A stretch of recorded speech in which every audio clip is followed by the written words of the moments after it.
with Epstein, we're seeing the exact same thing. And also with Diddy, that Epstein was protected. And there was one of the girls, one of the Epstein victims, the first one that came forward was 15 years old. And she told her parents that she'd been molested by Jeffrey Epstein, and her parents took her to the Palm Beach Police Department.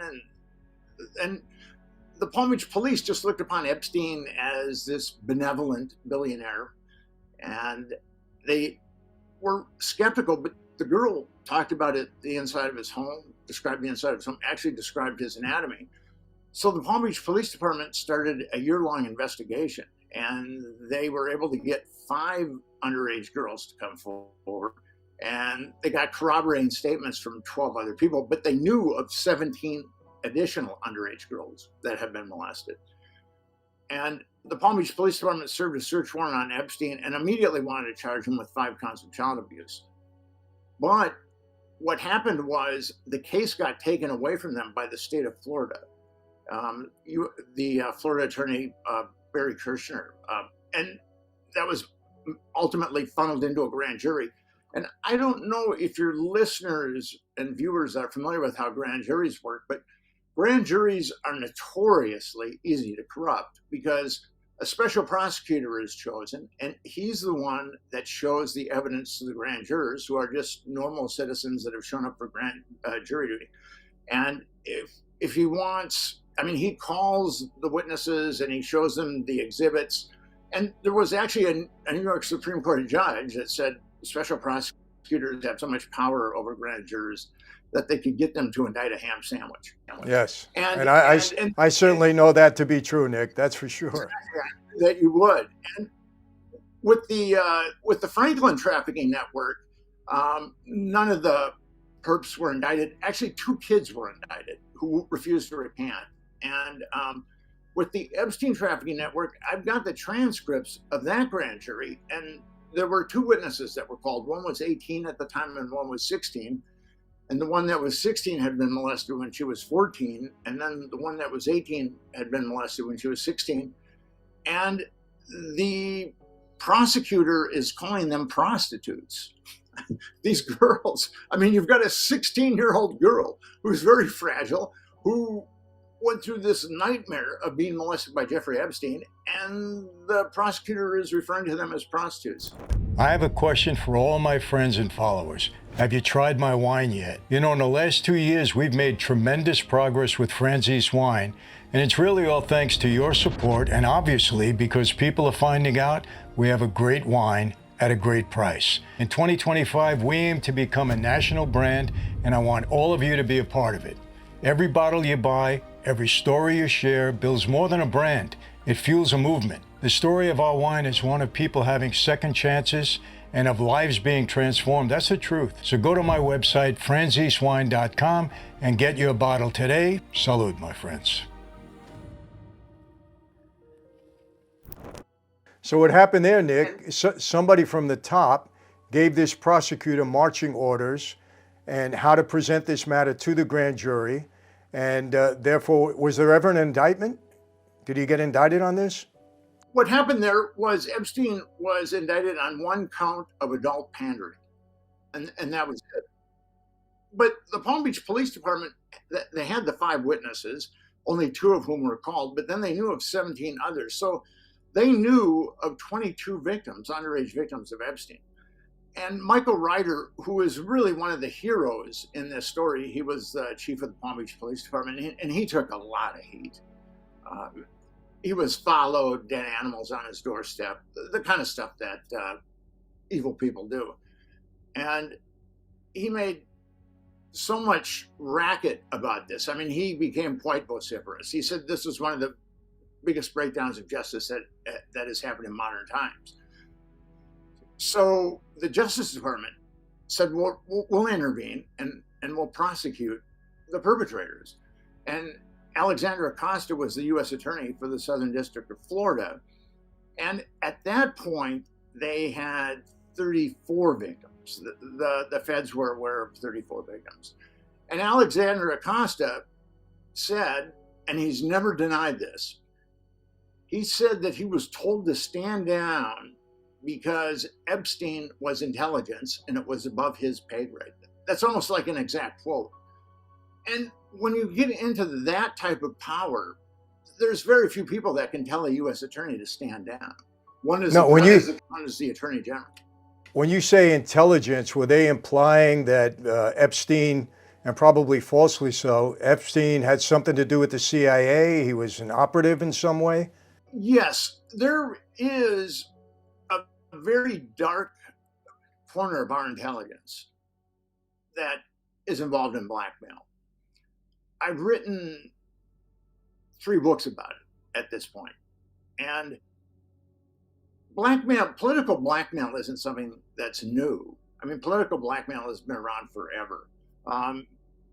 We think of the founding fathers as saint-like, and there's been hagiographies written about them. But Alexander Hamilton was having an affair with a married 23-year-old woman, and he was being blackmailed by her husband. And then a muckraking journalist found out about it, and he outed Alexander Hamilton. And Thomas Jefferson and Hamilton really had a tremendous amount of antipathy towards each other. So the muckraking journalist went to Jefferson and said, I just outed Hamilton, and Jefferson had become president, and he wanted a position in Jefferson's administration. And Jefferson wouldn't do it, so he outed Jefferson as having sex with one of his slaves, Sally Hemings, and actually DNA has shown that. I remember that, yeah. So political blackmail is not new. J. Edgar Hoover was doing it. It's pretty well known that J. Edgar Hoover was doing it. But yes, there is a dark, malignant corner of our intelligence. It's KGB, compromat.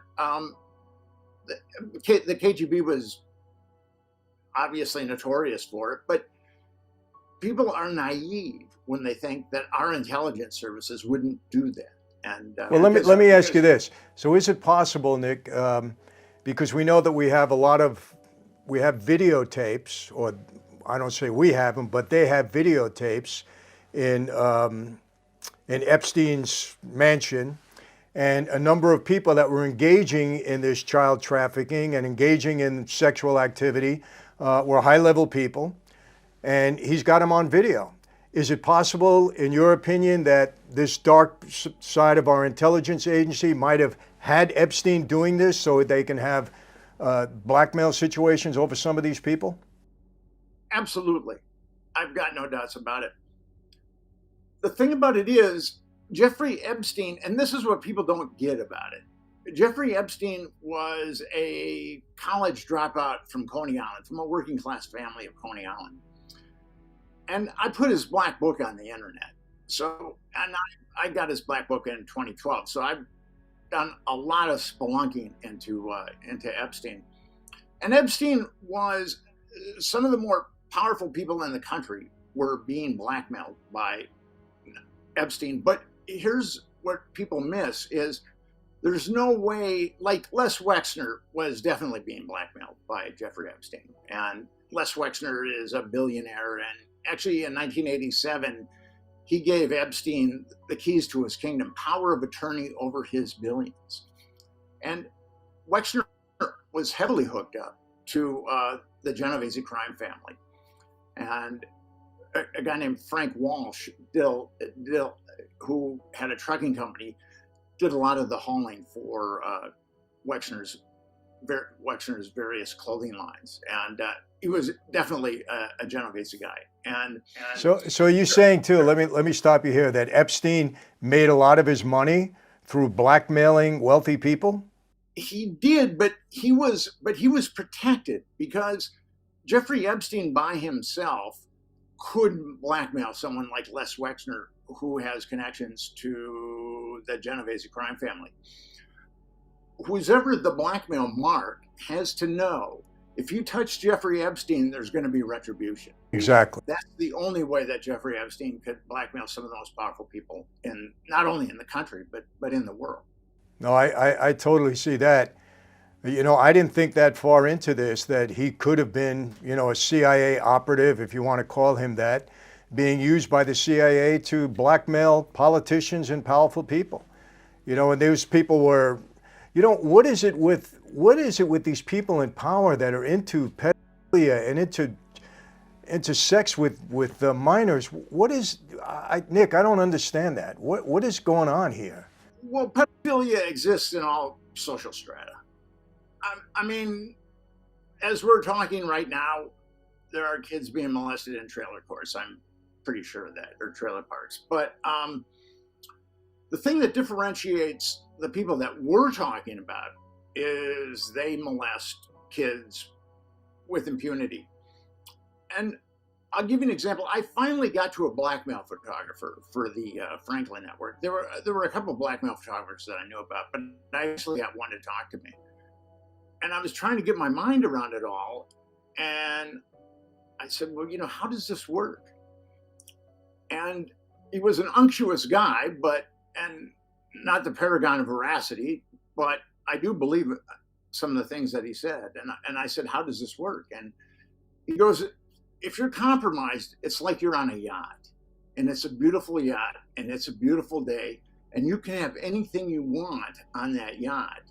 But if you decide to get off the yacht, the people on the yacht are going to make sure that you drown. So there's zero incentive. Once someone is compromised that way, there's zero incentive for them to come forward and say, I'm compromised. It's just not going to happen.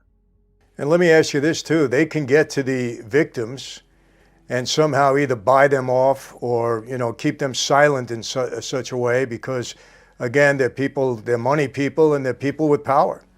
So I would assume that a lot of that had to happen with Epstein.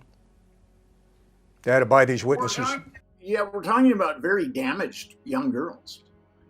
One thing, the media has been completely malfeasant with the Epstein investigation.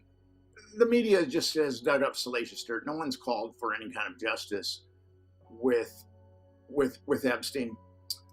But the thing about Epstein is human traffickers are vicious, vicious people. And regardless if they're Epstein or they're down the lower socioeconomic rung, human traffickers are vicious, vicious people. And a lot of these girls, and I've talked to a number of them, a lot of them are afraid of, we're not just talking Jeffrey Epstein, we're talking some of the most powerful people in the world.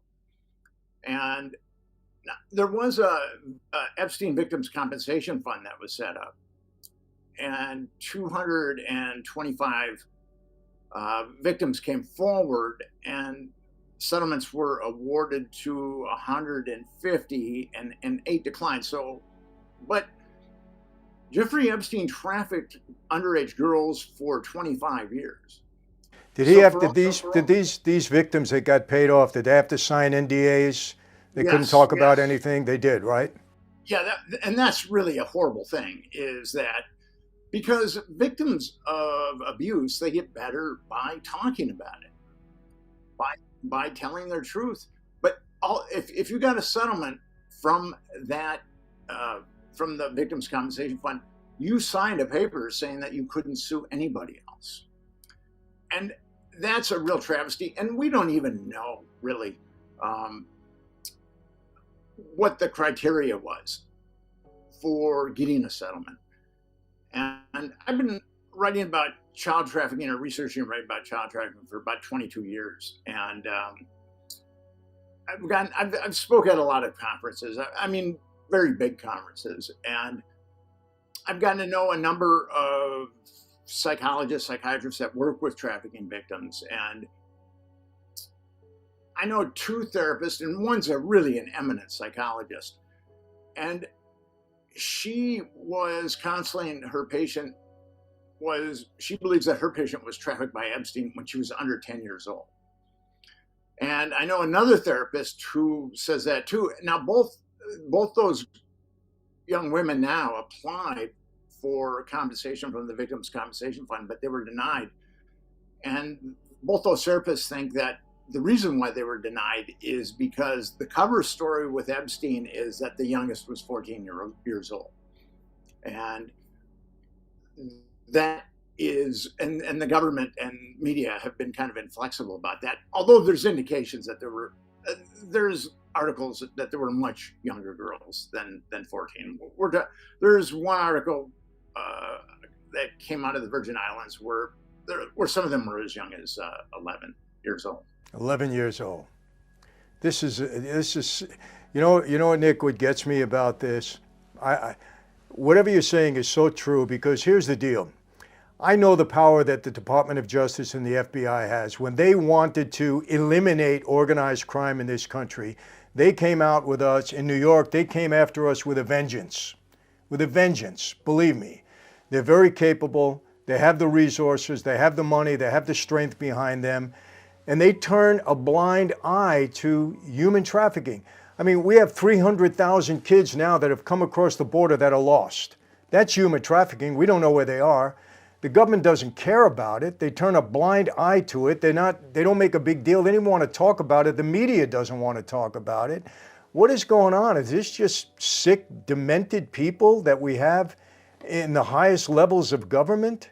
It's truly unfortunate. I'll give you some numbers that really show you the degree of the problem. Now, I'm talking CDC numbers, and many experts in the field think that it's higher than the CDC numbers, but the CDC numbers are nonetheless daunting.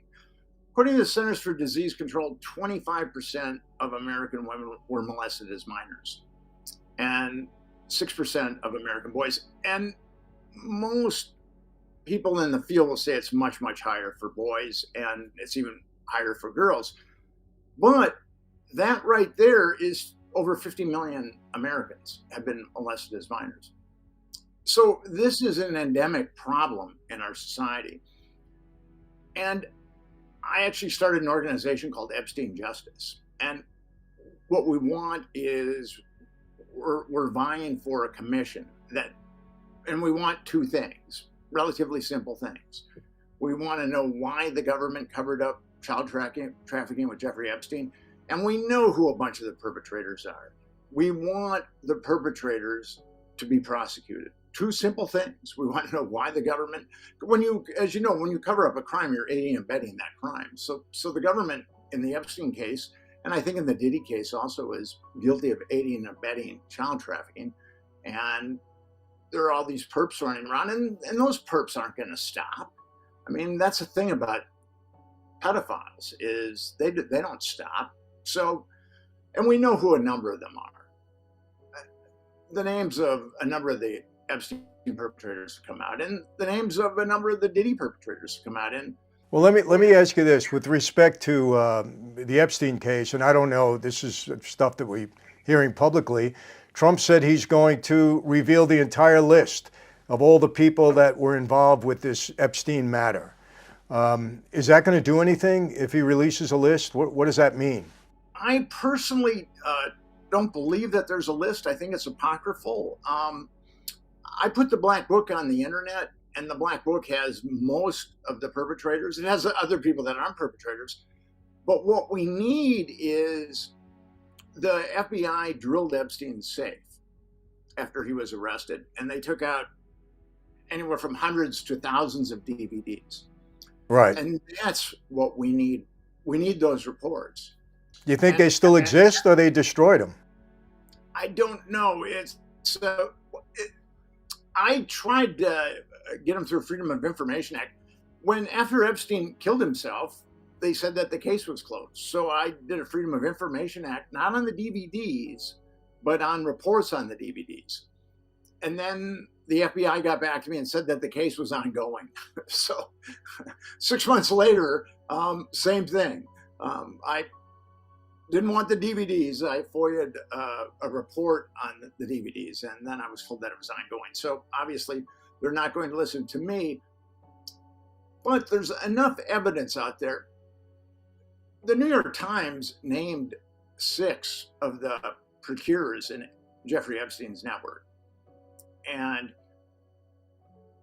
it would be like the New York Times naming 6 guys that were involved with John Gotti. I mean, the feds would jump on him in a heartbeat. And some of the perps even admitted, or some of these procurers even admitted that they were procuring young girls for Jeffrey Epstein.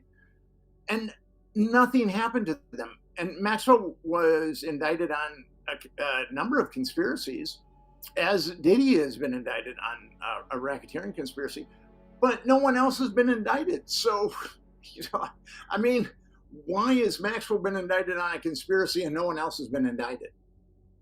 Let me ask you this, Nick. Do you believe that Jeffrey Epstein killed himself? I mean, there were a lot of anomalies that night. The security guards were sleeping, or the guards were sleeping. Epstein's cellmate had been taken out. The cameras were down. But I've tried not to focus on whether or not Epstein killed himself. I think that's kind of a red herring. What we need to focus on is justice for these victims. And I think that, I mean, you could certainly make an argument that Jeffrey Epstein killed himself, but I try to avoid that because my purpose is to make sure that there's ultimate justice for Epstein's victims. My friends, if you enjoyed this video, I'm going to give you an opportunity to become my partner in business. Franzese Wine experiencing tremendous growth over the past couple of years, and we're going to experience even further growth in the next few years. You're going to have an opportunity to be my partner because you've been supporting me, you've been my fan base, and I want to share this with you. So go to invest.franzesewine.com, and offer you shouldn't refuse.